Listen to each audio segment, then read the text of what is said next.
time for Criminal Law 101 with criminal defense attorney Ken Eulo from the law firm of Smith Eulo on 101.1 WJRR. All right, we are Orlando's rock station. Back to it in the new year. Ken, good to see you again after the holiday break. Hope you had a good holiday season. Good to see you guys. Happy New Year. Happy New Year, brother. All right. Taka, do we have questions come in that we need to get in front of Ken first this morning? Then there's something I caught wind of over the holiday. I want to run by him and see, get his perspective on. Yes, there are some questions. Remember, if you have a criminal law question, 22526 is where you send it. And just don't make it weed and guns. We've been there, done that, answered all that. I don't know what else we can say about weed questions. Yeah, it's just. So here's somebody with identity theft. The identity theft victim. Can I sue the company of accusation? They already attacked my credit score twice. Suggestions? I mean, so again, these questions are always kind of catch me off guard because I'm not really a identity theft expert in terms of like suing companies. What I would say is we'd have to kind of figure out exactly why his credit got messed up, kind of look into it, try to do some sort of analysis to see if there was something malicious or negligent or something like that was done. If it was just somebody else grabbing his identity and stealing it or something like that, there's really no lawsuit. It's just a matter of going in and doing the steps to correct your credit. But yes, if there's some sort of negligent or intentional action by some company, then yes, you can go after that company at some point. Okay. Here's one. My friend made a dumb mistake while in a blackout mode. Got caught stealing clothes from a thrift shop. Wow. And as they were taking off the clothes in the cruiser, they added as he was taking the clothes off in the back of the cruiser, they added destroying evidence, which is a felony. My friend's caught in the green card backlog. Can this violate his citizenship? So we do have an immigration department at the firm. I've personally never practiced immigration law. It's not something that I particularly specialize in. But we do have Anna Weiser. She works at our firm. So my suggestion to him would be to call our firm, ask to talk to Anna. We do a really cheap, low consultation for the immigration stuff. She's awesome. She was actually all over the news for the alligator Alcatraz stuff. I'm not sure if you guys followed any of that stuff. Yeah. But she was in the news. She was one of the head plaintiffs in this big litigation that they had there. So we have one of the best in the state doing this stuff.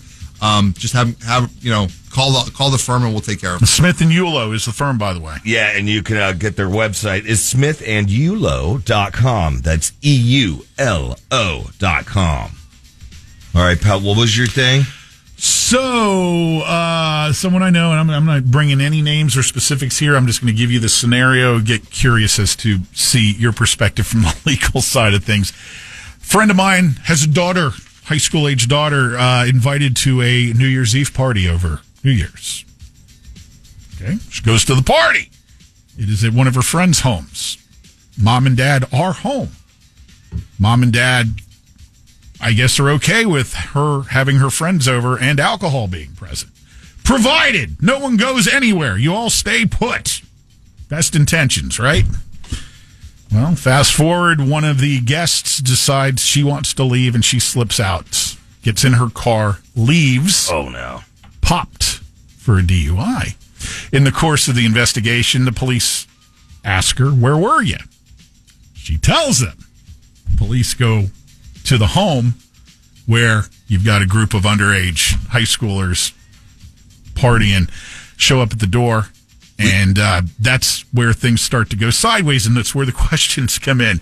You now are mom and dad who have, probably made not the wisest choice by allowing this to go on with the police at your front door and a bunch of drunk minors in your house on New Year's Eve. What's the move here or not move to make? Sure. So, it's a tough scenario because if you ever resist a lawful command by an officer, at any point, you're resisting without violence, right? Resisting a lawful command without violence. So it's tough to know what to do, what not to do, because you have to know, is it a lawful command first, right?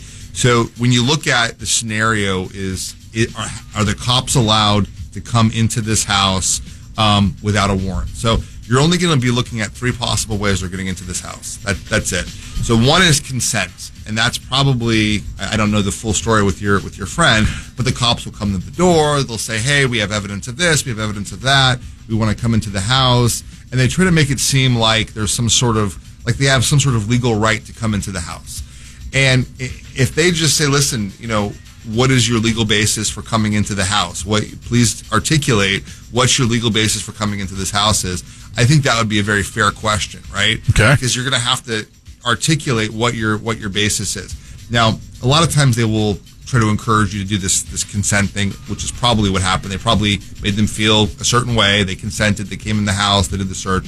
But my suggestion is don't ever consent, right? Consent to me is their easy way in, because they can get that evidence in so simple. You're talking specifically, so we are specific here. You're at your home that you own, knock on the front door, it's the police looking to come inside. Yeah. That is the scenario you're saying. Sure. Look, this is probably best to not consent. Correct. So, and then the next question is do you have a warrant, right? That's the second way in, right? Consent is one of the ways, and warrant is another one of the ways. So the question is do you have an active warrant for me? Do you have an active warrant to search, to arrest, to do whatever? And if the cops do not have an active warrant, then that closes that door. And that leaves only one other possibility, which is what they call exigent circumstances, right? So like, for example, you're trying to prevent evidence from being destroyed while you're obtaining a warrant, right? So if if you look through the window and you see the guy, pouring a bunch of alcohol bottles down the sink, Right. Tia's taking drugs out and stuff. Right. Then they can bust in and say, hey, we're busting in for these exigent circumstances because we have to stop the destruction of the drugs and the alcohol and the evidence of the crime. One other element that came into play here. Sure. And we've had a few of these parties lately that have shown up in the paper. Remember the high school principal and the teacher over in Brevard. And then we had the doctor in Winter Park. Right. So this happens with over the holidays. Here's the other part of this that also is interesting. I'm curious from a legal standpoint. I guess when the police arrived and several units arrived at the home, there were some of the minors outside, and the police proceeded to start asking them questions. Sure.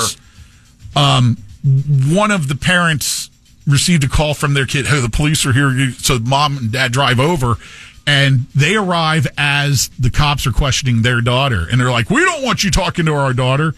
And I guess a back and forth started there, and the officer was like, step back, sir. Yeah. Step back. And are they able to ask the minors questions in that situation? Absolutely. So whenever there's an active investigation going on, right, police are definitely allowed to question minors.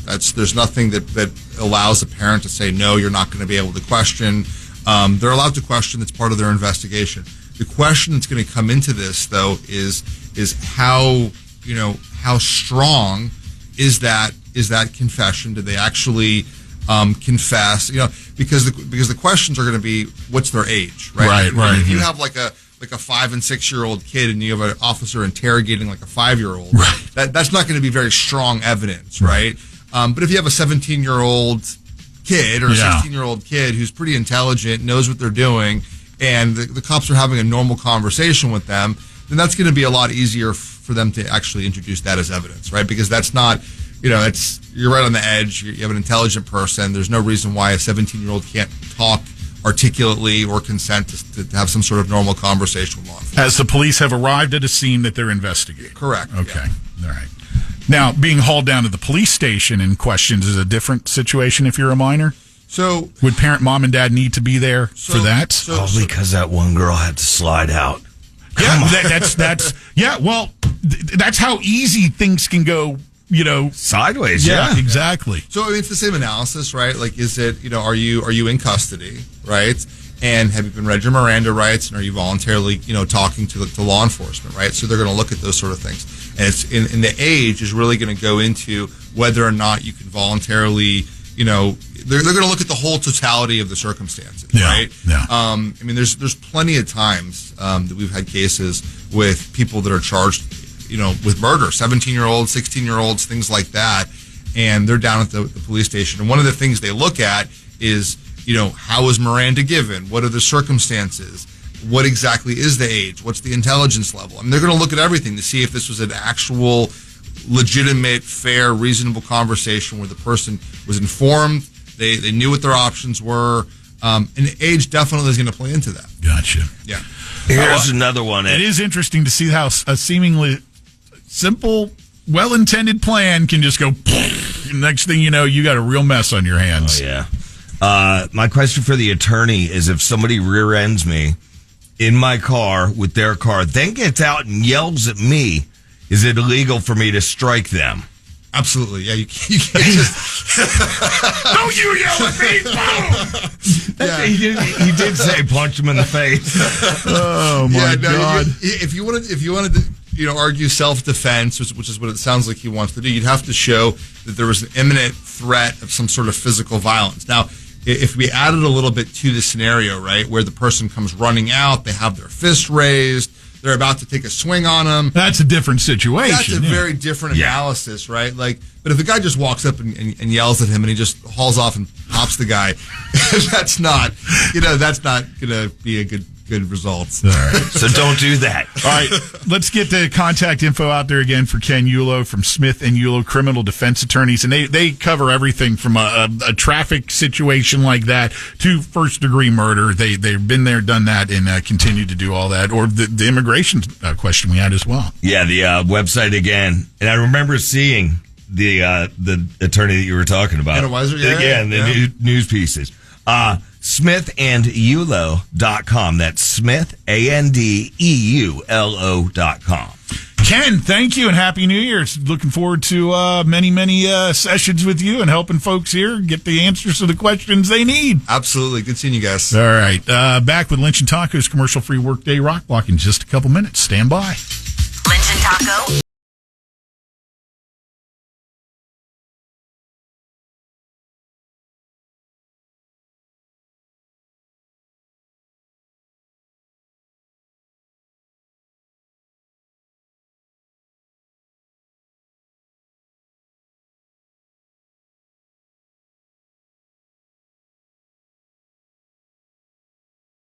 On demand. Download the iHeartRadio app.